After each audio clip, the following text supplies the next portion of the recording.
ang mga bagay-bagay. Hindi natin narinig ngayon yung tukso na ihulog mo ang iyong sarili at ililigtas ka ng Diyos. Hindi natin narinig ang tukso na gawin mong tinapay ang batong ito at ibsan mo ang iyong pagkagutom. Hindi natin narinig yon. Masyadong matipid si San Marcos sa kanyang pagsulat. Simple ang kanyang kwento. Si Jesus ay dinala ng Espiritu sa disyerto at doon siya ay tinukso.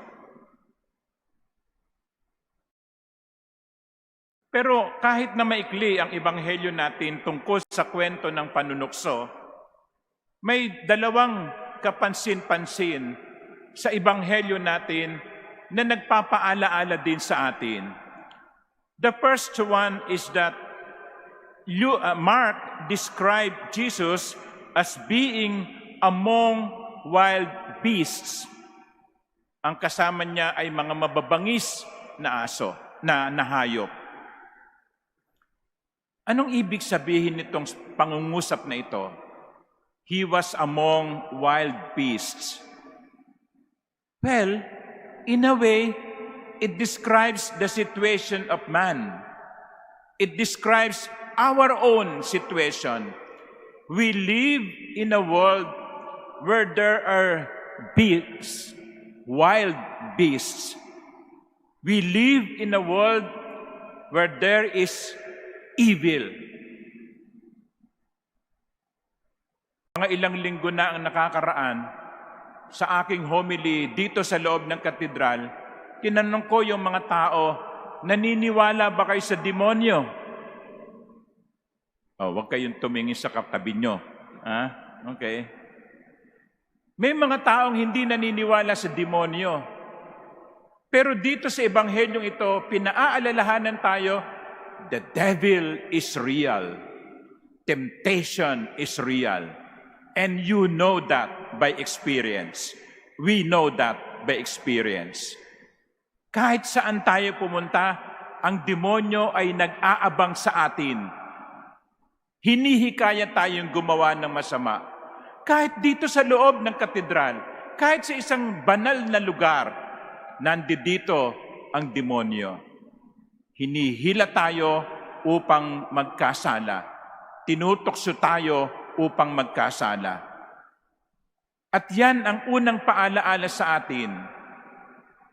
Kung si Jesus ay tinukso ng demonyo, kung si Jesus ay dinala sa disyerto kapiling ang mga mababangis na hayop, ganun din tayo ay nahaharap sa mga tukso.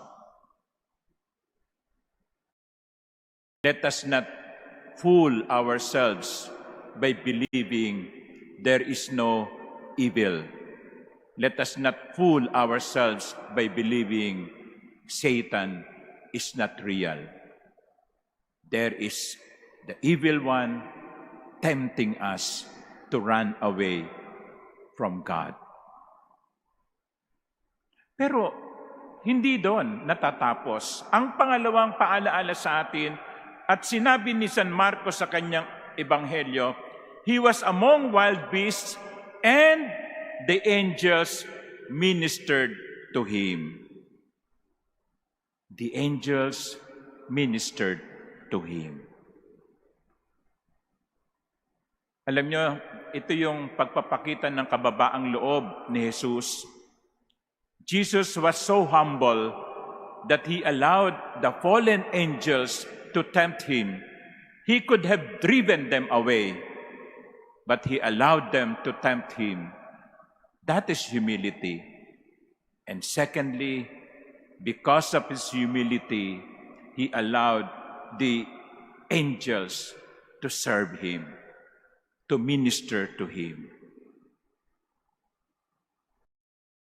Why did he allow that? In order for us to learn how to fight temptations. How to fight temptations. Mga ginigiliw kong kapatid, we cannot fight temptation by ourselves. We cannot. We cannot fight this battle by ourselves. There is a spiritual battle, yes, but we cannot fight it on our own. And Jesus in the gospel, Mark in the gospel, is reminding us, angels are needed. The assistance of God through angels is necessary. Kaya kapag tayo'y tinutokso, wag lamang nating awitin yung awit na, "O tokso, layuan mo ako." Hindi sapat yun. Kundi sabihin natin, "Diyos ko, tulungan mo ako. Diyos ko, tulungan mo ako." Uulitin ko, hindi natin kayang paglabanan ang tukso ng tayo lang. Even Jesus allowed the angels to minister to him. Even Jesus allowed the angels to assist him. Kaya nga ngayong panahon ng Kwaresma, hindi ba't ang isa sa mga paanyaya sa atin ng simbahan ay manalangin? Manalangin tayo. Manalangin tayo kapag tayo tinutokso. Manalangin tayo kapag may mga umaaligid sa ating demonyo. Manalangin tayo kapag tayo ay nagtatagumpay sa laban sa tukso. We should have a life of prayer.